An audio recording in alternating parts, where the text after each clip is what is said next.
Caros senhores, caras senhoras, apresentamos agora, dentro do nosso curso de Economia Brasileira, o segundo vídeo comentando o texto de Dionísio Dias Carneiro e Eduardo Modiano, Ajuste Externo e Desequilíbrio Interno, 1980-1984, que está no livro de Marcelo de Paiva Abreu, A Ordem do Progresso, 100 anos de política econômica. E nós iniciamos então falando da seção deste capítulo que se intitula Da Recessão ao Fundo, 1982. Bem, vamos lembrar, né, desde fins de 1980, a política econômica, então, sob o comando do ministro Delfim Neto, que está aí na foto, junto com Galvez, Langoni, aliás, né, essa companhia, né, mostra exatamente a direção da política econômica, né, que foi encetada nesse período. Foi uma política que procurava o ajuste, né, da economia brasileira, que enfrentava uma crise do balanço de pagamento provocada pelo segundo choque de petróleo, pelo choque de juros, né, que pegou a economia brasileira profundamente endividada por conta de uma série de fatores que nós já analisamos em vídeos anteriores. Então, essa política vai ter início no final de 1980. E em 1982 nós já estamos no segundo ano de uma política, né, recessiva, seguindo aí, embora o Brasil não tenha recorrido ao Fundo Monetário Internacional por motivos políticos, né, ela é uma política bem próxima às recomendadas pelo Fundo Monetário Internacional. E como dizem os autores, as exportações diminuíram 3 bi em 1982, mas as importações caíram 2,2 bilhões. Ora, essa queda das importações provocada pela recessão interna, né? Houve também uma marca-valorização, mas isso foi em fins de 1980, e porque o senhor Delfim Neto adotou uma política de pré-fixação da correção monetária ou de correção cambial inferior à taxa de inflação interna, então os ganhos advindos dessa marca se perderam já em 1981. Né? Agora, em 1982, a política recessiva, né, vai dar conta de uma queda das importações da ordem de 2,2 bilhões de dólares. Todavia, né, a economia internacional, né, estava mergulhando num período de recessão, provocado exatamente pela elevação das taxas de juros promovidas pelo presidente do Federal Reserve, Paul Volcker, né, em outubro de 1980. Então, isso causa uma elevação brutal da taxa de juros. Todos os países desenvolvidos seguem a política monetária contracionista de Paul Volcker, e isso joga a economia dos países desenvolvidos na recessão, né? Isso vai afetar profundamente as exportações brasileiras. O aumento das contas de juros foi de 2,2 bilhões. Então, ou seja, você tem 5,3 bilhões, né, de aumento dos compromissos externos contra uma queda das importações de 3 bi, de 2,2 bi. Né? Ou seja, essa deterioração, né, ulterior do balanço de pagamento brasileiro faz com que novas restrições ao crescimento econômico tornaram-se inevitáveis, principalmente depois do anúncio da moratória mexicana em agosto de 1982. O que aconteceu? Né? O México, a partir de 1976, com a descoberta de grandes jazidas de petróleo, ele vai tomar emprestado pesadamente nos mercados internacionais, nos mercados de eurodólares, para investir na produção de petróleo, que vai crescer aceleradamente, né? Mas a dívida mexicana e o serviço da dívida cresceu muito mais, né, do que as exportações de petróleo, que foram afetadas negativamente também pela recessão internacional. Então, e aliás, né, você tem um período curto, né, os investimentos começaram em 1976, então o aumento das exportações de petróleo foi claramente insuficiente para dar conta do aumento do serviço da dívida externa do México e o aumento das exportações, das importações, num cenário externo adverso. Então, o que vai acontecer? Em agosto de 1982, o México declara moratória, e isso causa um transtorno enorme nos mercados internacionais. De repente, né, cessam todos os financiamentos, os empréstimos externos para os países subdesenvolvidos, né? Para todo mundo, na verdade, principalmente os países subdesenvolvidos, que eram os grandes demandantes, né? Os países em desenvolvimento que tinham demandado recursos enormes durante a década de 70, né? É claro que o Banco Mundial, o Fundo Monetário Internacional e os bancos privados não previram isso, né? Quer dizer, quem segue o mercado sempre encontra-se com calças curtas, né? Porque não percebe a formação das crises, né, que vão se gestando nos períodos de expansão econômica. Bem, então, em agosto de 1982, ficou claro que não seria possível convencer os banqueiros privados a continuarem dobrando suas apostas na estratégia brasileira de ajustamento a longo prazo. Isso é uma frase um tanto quanto problemática, né? Porque eles não estavam apostando na estratégia brasileira. Muitos deles nem sabiam qual que é a estratégia brasileira. O que eles estavam atendendo, né, às demandas de recursos de um país em processo de desenvolvimento que havia crescido muito, continuava a crescer e estava demandando recursos. Não estavam nem aí para nada, né? O Brasil inicia entendimentos com o FMI na reunião de Toronto de setembro de 1982, né? Todo ano, em setembro, tem uma reunião do Fundo Monetário Internacional, né? Quando se esperava um aumento dos recursos das agências multilaterais, o que não aconteceu. Agências multilaterais, principalmente o Banco Mundial, o Fundo Monetário Internacional, são agências multilaterais, né? Mas aqui não está fazendo referência ao FMI, porque o Brasil não recorreu ao FMI nesse período, né? Vai se montar uma operação de emergência de 1,5 bilhões do governo norte-americano, mais 500 milhões do Banco de Compensações Internacionais, o BIS, né? Mais 2,3 bilhões dos bancos privados. Ou seja, aliás, isso aí, nós estamos já na esteira da crise mexicana. E o Fundo Monetário Internacional, né, vai socorrer, o governo americano vai socorrer o México, né, e vai fazer com que os bancos privados e o FMI, né, e o Banco Mundial emprestem dinheiro ao México. Por quê? Não é porque precisava resgatar o México, né? Precisava resgatar os bancos norte-americanos que estavam envolvidos com os empréstimos para o México. É a mesma coisa com o Brasil, não é?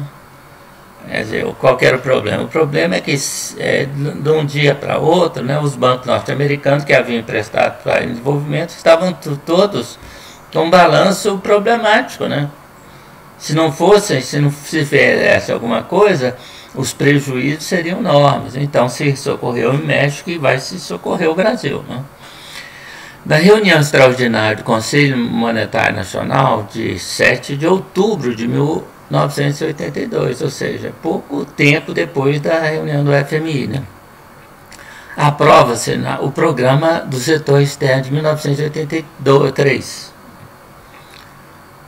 É um documento oficial do governo, né, do Conselho Monetário Internacional, né, e na verdade ali já estava previsto o programa de ajuste da economia brasileira, né.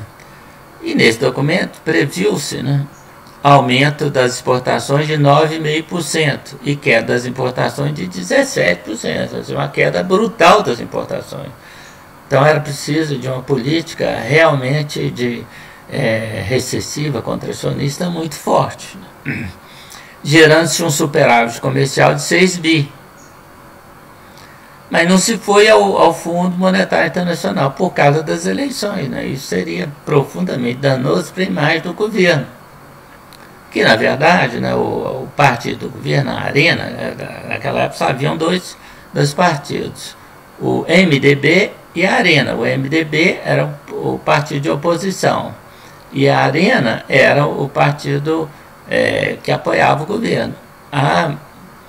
Qual que era o receio? Que a Arena, que havia ganho, que estava encolhendo desde 1974, né, desde o início da aceleração da economia brasileira e aumento da inflação, né, estava perdendo votos para o PMDB, para o MDB. E aí havia, né, um receio justo do governo brasileiro que se anunciasse um programa de ajuste, um acordo com o FMI, né, que todo mundo sabia as implicações, a classe média baixa, as lideranças sindicais, os estudantes, os intelectuais sabiam o que significava um acordo com o Fundo Monetário Internacional, né? Significa recessão, né? Significa ingerência externa nos assuntos internos do país. Então isso foi adiado para depois das eleições. Não adiantou muito porque o governo perdeu, a Arena foi derrotada, né? O PMDB cresceu muito, né? Nessas eleições, né? E aí, 5 dias depois das eleições, se anunciou a ida ao FMI e que já se havia chegado a um acordo com os bancos privados. Eles receberam um crédito novo de 4,4 bilhões. O que é um crédito novo? Que não é renovação de crédito antigo, tá certo? Que estava vencido, né? ou vencendo. Amortizações de 1983 refinanciadas por 8 anos. E renovação de 10 bilhões. Tá certo? Ou seja, você conseguiu um montante extraordinário de recursos. Aliás, os bancos não tinham muita alternativa, né? E restabelecimento do crédito interbancário para os bancos brasileiros que operavam no exterior. Esse crédito havia sido suspenso em agosto de 1982, na esteira da crise mexicana, né? A economia brasileira permaneceu estagnada em 1982 e a inflação tampouco se alterou, ficou tudo do jeito que estava, né? A economia brasileira cresceu um pouquinho.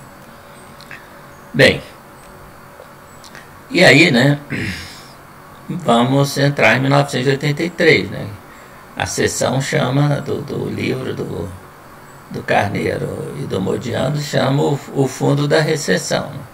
Ou seja, agora a recessão brasileira vai ser provocada por políticas econômicas implementadas pelo governo brasileiro, monitoradas pelo Fundo Monetário Internacional, diferentemente do que havia acontecido até então, porque a recessão era resultado de políticas econômicas, né, implementadas pelo governo brasileiro sem a tutela do Fundo Monetário Internacional. Bem, já em janeiro de 1983, né, no dia 6, foi emitida a primeira carta de intenções para o Fundo Monetário Internacional, né? Foram sete cartas nos próximos 24 meses. O que é essa carta? O que é uma carta de intenção? É uma carta formal que o governo, né, endereça ao Fundo Monetário Internacional dizendo as intenções, o que ele vai fazer e quais as metas que ele pretende cumprir, não é? Quando o Fundo Monetário Internacional, é muito importante salientar o seguinte, né? Essas cartas, né, são necessárias para se obter os acordos, os recursos, nos acordos chamados acordo stand-by, porque o recurso fica disponibilizado desde que você, né, cumpra as suas intenções. O problema é que o Fundo Monetário Internacional não é uma instituição técnica, é uma instituição política, né? Ao contrário, todo mundo pensa. Não tem competência técnica, né? achar que é uma instituição, oh, é o Fundo Monetário Internacional, tem economistas muito bem remunerados, tem, mas são todos funcionários, no fundo são funcionários dos Estados Unidos e dos países do G7. Eles têm que implementar políticas que são abonadas pelos seus chefes, né? Porque tem controle sobre até hoje, né? Os Estados Unidos têm poder de veto sobre qualquer mudança no Estatuto do Fundo Monetário Internacional, porque para mudar o Estatuto você precisa 85% dos votos. Os Estados Unidos têm mais de 15% do direito de voto, então não sai nada sem a aprovação do governo americano. E mais ainda, né? Você coloca o conjunto dos países do G7, eles têm controle absoluto das políticas do FMI, né? E o G7, na verdade, é controlado indiretamente, né, por Washington. Então, é igual achar que levar a sério uma entrevista de um funcionário do Bradesco. Ele não vai falar o que ele pensa, ele fala o que o banco pensa, claro, senão ele perde o emprego, né? Não só fala, como faz. É a mesma coisa aqui no Fundo Monetário Internacional, né? E não, as políticas do fundo não são motivadas teoricamente, são motivadas ideologicamente. O Fundo Monetário Internacional hoje é uma instituição que está nas mãos dos bancos mundiais, do capital financeiro internacional. Até porque, né, o Fundo Monetário Internacional já nessa época não tinha recursos para bancar os projetos de reajustamento porque eles ficarão monstruosos em termos de demanda de recursos. Então eles não tinham mais recursos, o Fundo Monetário Internacional, para bancar, para emprestar nos países. Tanto que aqui, no caso que nós estamos vendo, os bancos privados vão participar desses projetos. E mais ainda, né, os bancos privados vão... o Fundo Monetário Internacional vai captar dinheiro nos mercados internacionais. Então, quem manda nos recursos, quem manda numa instituição financeira é que tem os donos do recurso. Então, são os bancos internacionais que controlam, além do governo americano, do governo dos países G7, que controlam o Fundo Monetário Internacional, né? Então, as políticas não são encetadas realmente para ajustar a economia, são encetadas para ajustar o balanço de pagamentos, para facilitar o pagamento da dívida externa. Isso aí, essas políticas são muito eficientes, né? Como vai ser o caso no Brasil. Né, mas internamente você destrói a economia do país, você desequilibra as contas públicas, ao contrário do que se diz, né? Ao contrário do que a intenção. Mas outro problema técnico é o seguinte, é que o Fundo Monetário Internacional coloca metas, né, que estão contidas nas cartas de intenção, né, em termos de execução da política monetária. Por exemplo, né, a oferta de moeda vai crescer apenas 10%. O déficit governamental, déficit no setor público, vai cair para 5% do PIB. Isso são medidas, né, de que até certo ponto o governo tem controle. Mas aí se colocam metas em termos de inflação, em termos de setor externo. Ora, isso não é meta, isso não depende do governo, né? Você tem uma meta de obter um superávit de 10 bilhões de dólares no comércio internacional. Aí você faz uma desvalorização cambial, joga a economia na recessão, né? E aí você obteria um superávit de 10 bilhões e resolveria o problema. Mas se a economia internacional entra na recessão, a sua meta não é cumprida. E aí o Fundo Monetário Internacional não libera mais recursos para você porque você não cumpriu uma meta. Observe que o correto, tecnicamente correto, seria o Fundo Monetário Internacional exigir, né, o cumprimento das variáveis instrumentais, daquela que você atua, né, que você tem um certo controle, mas o resultado, né, você cumpre o Fundo Monetário Internacional tem uma visão largamente monetarista, né, ou em termos de demanda agregada, sobre a inflação. E aí você faz tudo como o Brasil fez, a inflação não cai, uai, ou a inflação aumenta. Aí você fala assim, olha, você não cumpriu a meta de inflação, então não vou te dar o dinheiro, dá outras tranches, né? Tranches são as liberações, né? São bom, vamos falar dessa maneira, são as liberações que o Fundo Monetário Internacional faz, né? Periodicamente para o país, né? Ele não libera o dinheiro todo de uma vez, né? Então, aí o Fundo Monetário fala, não, você não cumpriu. Como não cumpriu? Eu fiz tudo o que eu podia fazer. E a inflação não caiu, é porque o modelo do Fundo Monetário Internacional está errado. É isso que ocorre, né? Quem em fevereiro, dia 21, vem a desvalorização cambial de 30%. Isso quer dizer, isso é uma grande mudança do Fundo Monetário Internacional. O Fundo Monetário Internacional, quando ele surgiu, né, as desvalorizações cambiais deviam ser evitadas, somente em último caso, quando você tivesse um desequilíbrio, né, digamos assim, de longo prazo, né, estrutural, do seu balanço de pagamentos, né?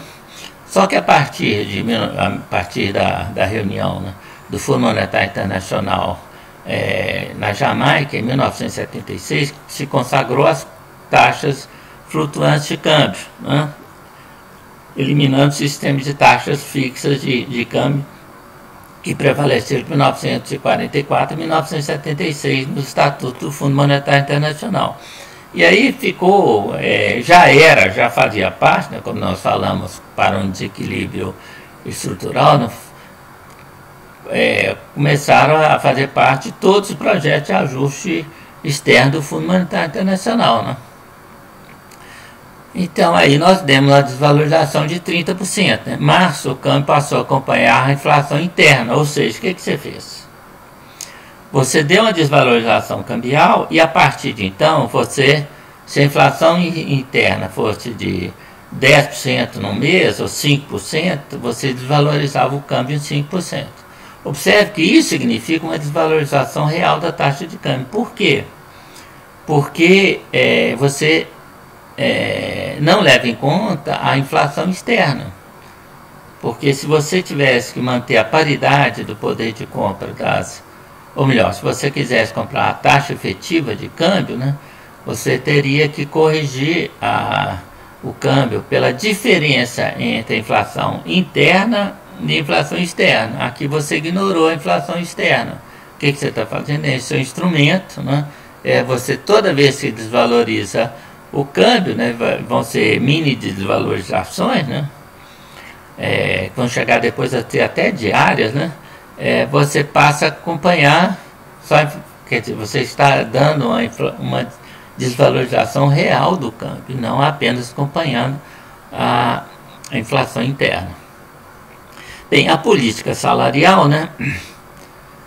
E aí o que diz os autores, né? Visando impedir que a desvalorização cambial fosse inteiramente neutralizada com repasse generalizado de preço. Quer dizer, como se, né? Você então vai fazer o quê? Vai segurar o câmbio, vai segurar os salários. Né? Mais, né? Opa, aqui eu fiz uma coisa. Bem, o Decreto-Lei 2020-12, né, eliminou o adicional de 10% sobre a variação semestral de INCC para os assalariados de até 3 salários mínimos e reduziu os repasses para salários maiores. Né? O Decreto-Lei de 2065 reduziu os repasses na faixa de 3 a 15 salários mínimos, determinou a livre negociação a partir de 20 salários mínimos. Né? Quer dizer, o que você está fazendo? Você está achatando salários, principalmente da classe média. Né? É claro que as empresas, né, vão implementar o setor público por definição, público federal por definição. Os estados, a maioria vai, ou a quase totalidade, não sei, não conheço os dados do estado dessa época, né, vão seguir também, vão fazer a mesma coisa. Mas o governo, mas as empresas só vão fazê-lo se não tiver perigo de perder mão de obra qualificada importante, né? Então nem todos vão seguir essa política. Mas de qualquer maneira, né, em 1983 os salários caíram 15%. O que é muito importante em termos de quê? Em termos de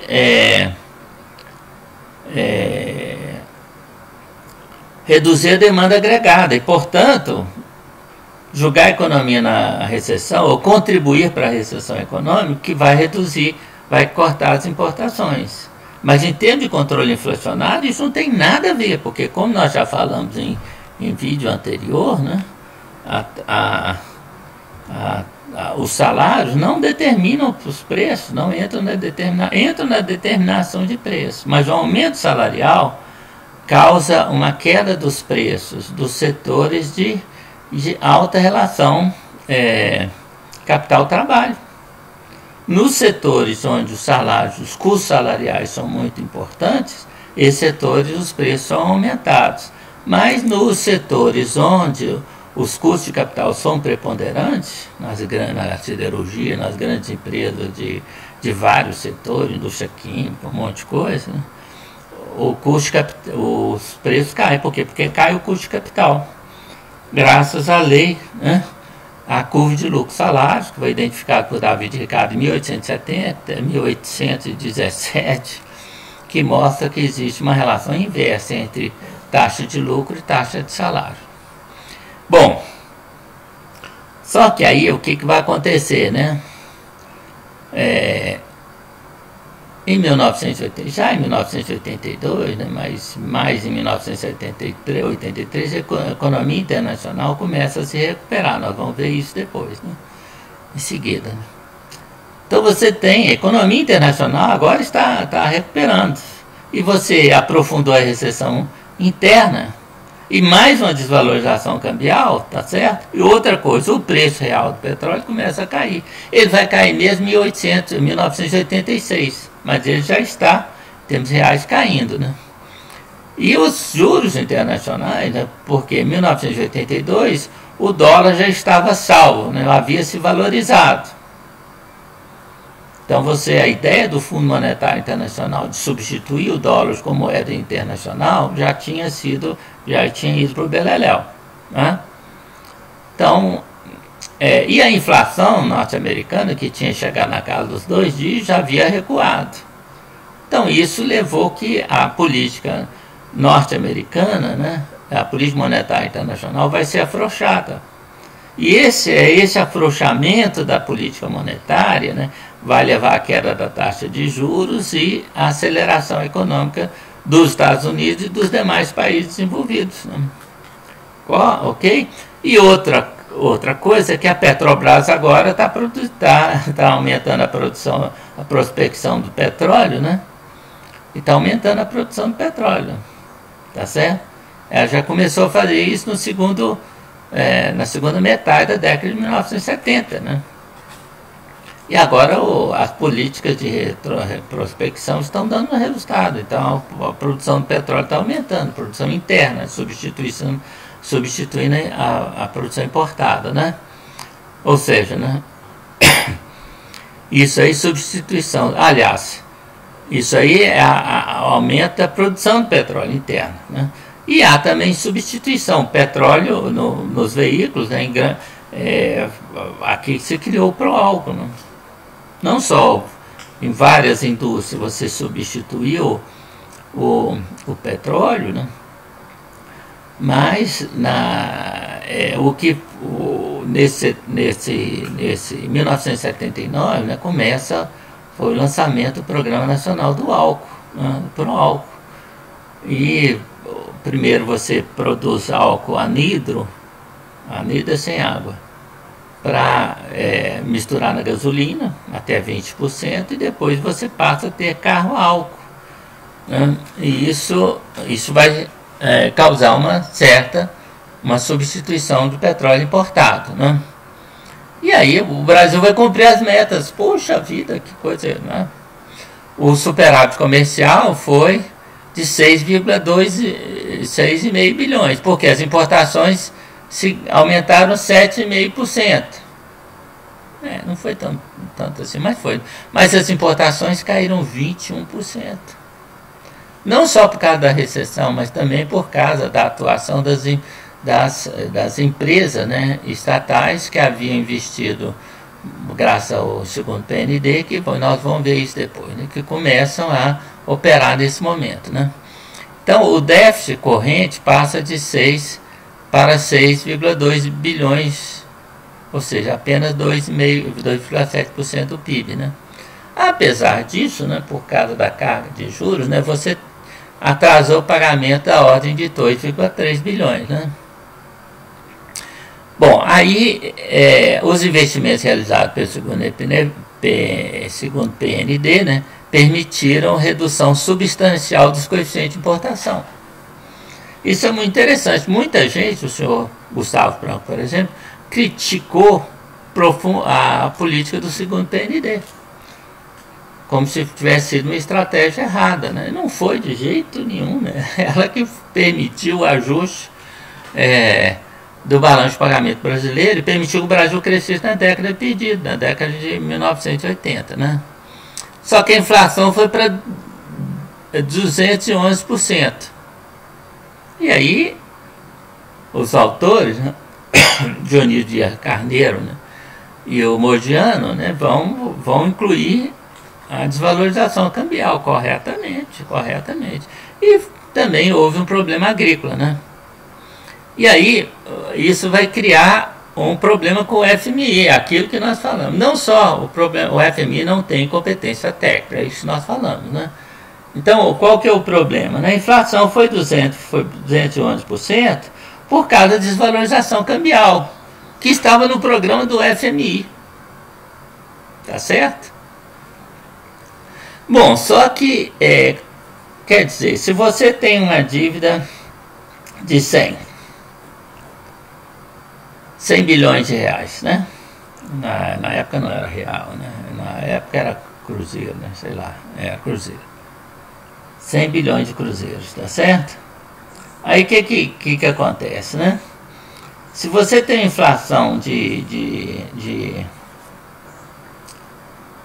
200%, vamos arredondar 200%, sua dívida vai para, só de inflação, né, 100%, sua dívida vai para 300 bi, tá certo? Ora, e a dívida em termos reais permaneceu a mesma, que isso foi o aumento apenas. Quer dizer, você tem inflação, você vai ter a correção monetária do PIB. E aí o FMI vê essa diferença, pô, sabe, você não cumpriu a meta da sua dívida, da sua dívida pública, que saiu de 100 e foi para 300.